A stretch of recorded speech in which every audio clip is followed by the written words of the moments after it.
Today, it has been reaffirmed throughout our session that we hold the July mandate in the highest regard and are committed to honoring its principles for our people.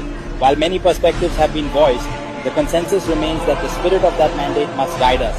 As we move forward, we must ensure the promises made during that historic time are reflected in our legislative actions, ensuring a legacy of integrity and respect for the people's will. In accordance, অবিলম্বে বিবেচনা করা হোক। আবার বলেন, উত্থাপিত আকারে বিবেচনা করা হোক। আবার বলেন, অবিলম্বে বিবেচনার জন্য আবার উত্থাপন করুন।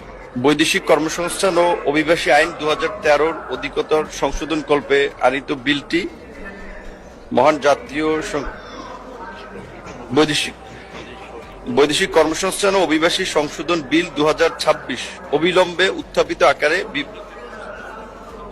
অবিলম্বে বিবেচনা করা হোক।